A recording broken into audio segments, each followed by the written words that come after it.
J'ai des journées de entre 15 et 16 heures par jour. Et en passant à la gym, ça m'oxygène le sang et ça me donne de la pêche pour la journée. JGV, un chef 3 étoiles qui parle comme une mitraillette et ne reçoit d'ordre que de son coach personnel. Redresse-toi, garde les yeux sur ta cible et frappe. En France, peu de monde connaît ce chef haut en couleur. Pourtant, de ce côté de l'Atlantique, Jean-Georges est une vraie vedette, presque aussi connu que les célébrités qu'il fréquente au quotidien. T'as fait quoi ce week-end? J'ai fait de la rame chez moi.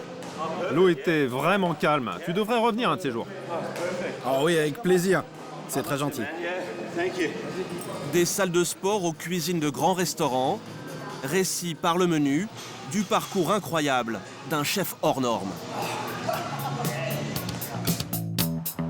À New York, Katy Perry ou Francis Ford Coppola comptent parmi ses convives.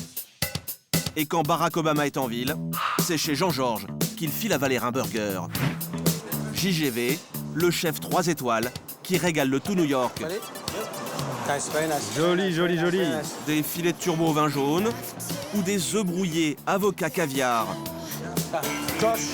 Aux États-Unis, il n'a même pas eu besoin de se faire un nom. Son prénom lui suffit. Jean-Georges ici, cela signifie haute cuisine. Les saveurs d'Asie, des produits new-yorkais, un peu de savoir français. Melting pot. Un cuisinier globetrotter qui, côté business, a également trouvé la bonne recette. Déjà 10 restaurants à New York, 10 de plus dans le reste du pays. Il est aux Bahamas, Londres, Paris, Shanghai. On le retrouve jusqu'en Polynésie. 36 restaurants dans le monde qui lui rapportent chaque année 150 millions d'euros. JGV, un ancien cancre devenu cuisinier hyperactif et millionnaire des fourneaux.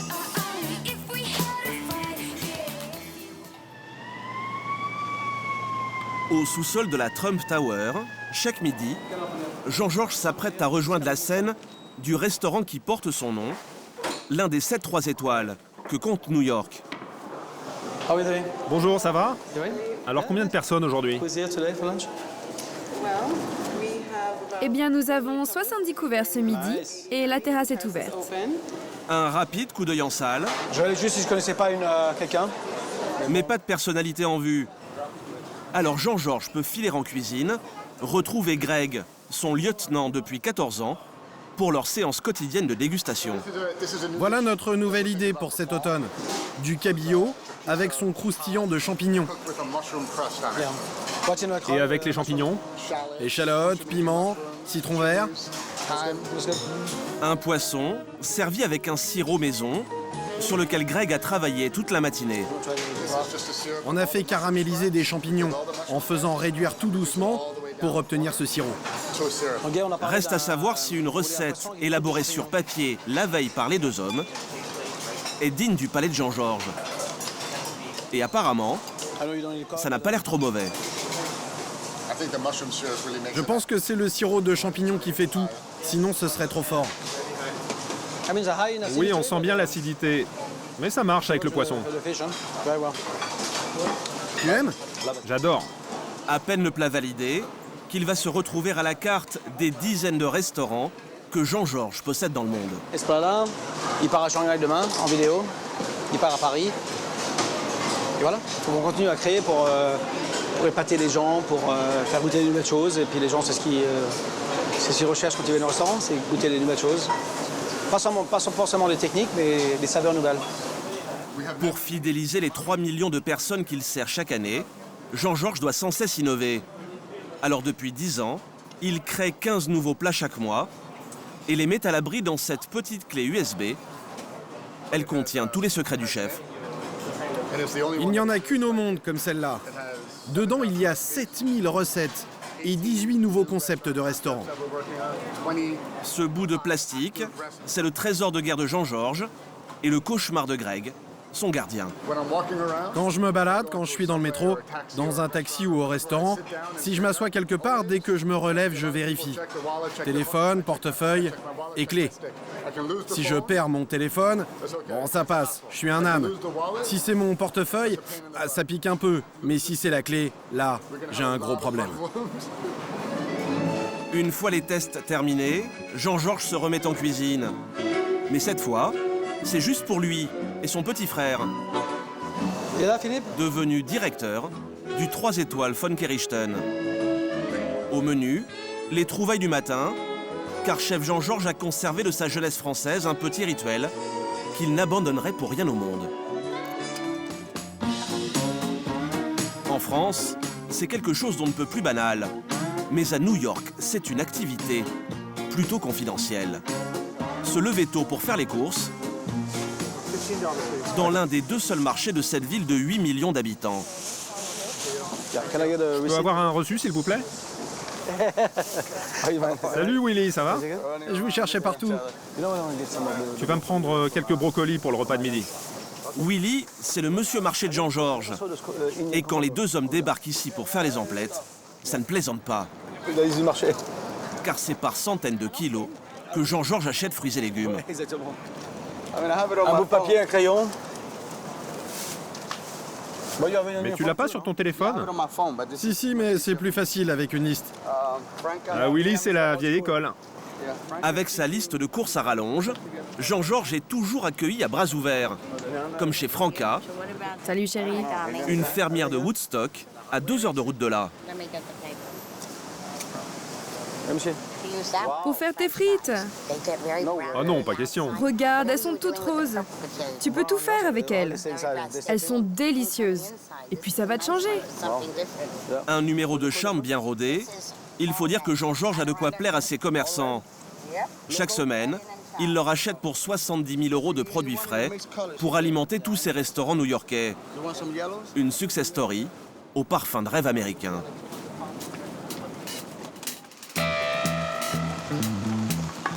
Hey! Salut, ça va? Cela fait maintenant 30 ans que Jean-Georges a pris ses quartiers à New York.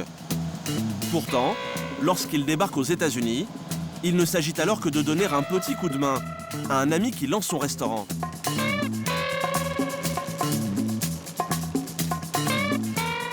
Et je devais passer une année à New York. Je suis jamais parti. Je suis resté.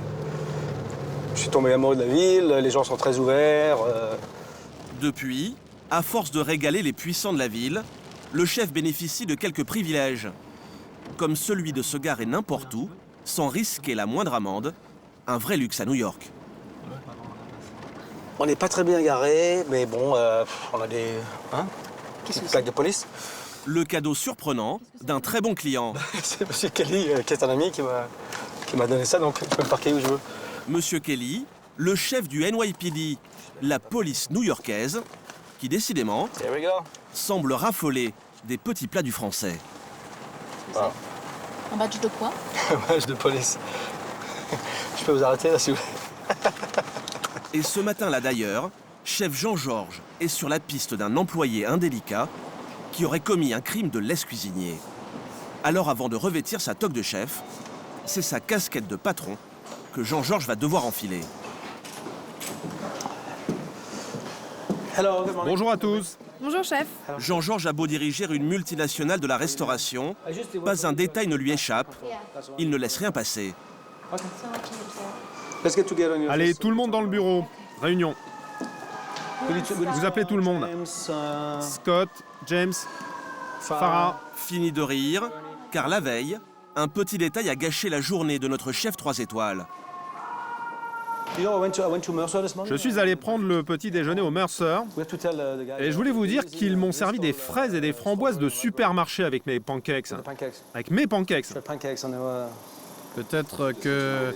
No, they have to go to Non, the non. market. This is Ils beautiful doivent aller au with, marché, raspberry pas des fraises de and supermarché. market on the Ça using m'étonne du chef. Woodstock. So, I'm surprised from Chris. Et si Jean-Georges a le sens du détail, celui des affaires ne lui manque pas non plus. Il y a un grand événement qui arrive bientôt. Le Super Bowl. Ça va être une grosse semaine. Super Bowl is in Le New York. Super Bowl est à New York. Super Bowl? Le Super Bowl à New York cette année. Il va y avoir du travail. Alors il faut monter les prix, hein, ne soyez pas timide. Jean-Georges, un homme d'affaires avisé, mais qui n'aime rien tant que de faire à manger.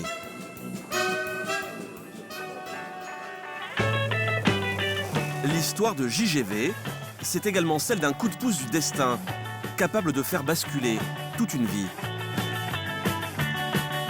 À moins d'1 heure de New York, c'est à la campagne que notre chef s'est installé avec sa petite famille, dans une maison à 10 millions de dollars, cadeau de Jean-Georges à lui-même pour ses 50 ans. On est combien ce soir? Je sais même pas, on est 14. 14? Bon. C'est comme un restaurant? Même de repos, c'est derrière son piano que Jean-Georges passe ses journées à composer les recettes. Là, je fais un petit courbouillon pour les crevettes. De l'eau, du vinaigre de cidre ou vin blanc. Son frère toujours à ses côtés, Jean-Georges savoure son succès. Ah tiens. Celui d'un petit Français devenu chef 3 étoiles, presque par hasard. Car il y a 40 ans, personne n'aurait misé $1 sur l'avenir du petit Jean-Georges. Bah, je vais vous montrer la photo le mois où je me suis fait virer de l'école. Dans les années 70, Jean-Georges est encore ce jeune garçon de 16 ans, fâché avec les études. Donc les cheveux un peu longs, un peu beatnik, un peu... Malgré ses mauvais résultats, ses parents lui font un beau cadeau. Un dîner dans un 3 étoiles alsacien, un petit événement qui va tout changer. Alors on arrive dans un 3 étoiles. Ah, j'avais vu comme ça, un balai de serveurs, décanter les vins à la table, le menu. J'étais bon soufflé. Et mon père a vu ça, je crois, et puis mes parents, les deux, ont vu mon œil qui s'ouvrait. Voilà comment Jean-Georges va devenir cuisinier. Il ne travaillera plus que dans des 3 étoiles, jusqu'à décrocher les siennes, comme Bocuse, son modèle. Puis il donnera leur chance à de jeunes commis très prometteurs, comme Cyril Lignac. Je vais couper le persil. Un ami de la famille qui a commencé sa carrière dans les cuisines parisiennes de Jean-Georges et semble en avoir gardé quelques réflexes. Oui, chef. Non, oui, pas chef. Arrête. Je fais le commis. On plonge les crevettes, un bouillon, elles sont cuites. L'air de rien, c'est bien souvent dans le secret de cette cuisine familiale que Jean-Georges a peaufiné des recettes qui ont fini à la carte de ses restaurants. Je regarde un petit peu l'expression des visages. Ils sourient, ils font la grimace. Et cette fois encore, les petits plats de Jean-Georges semblent avoir trouvé leur public. C'est bon, c'est une juste cuisson, un bon assaisonnement, tout en simplicité. Avec du vin, on est à l'autre bout du monde, c'est juste magique, quoi. Et ça respire la France, quand même. Une cuisine simple et inventive qui a fait de Jean-Georges le chef français le plus connu aux États-Unis.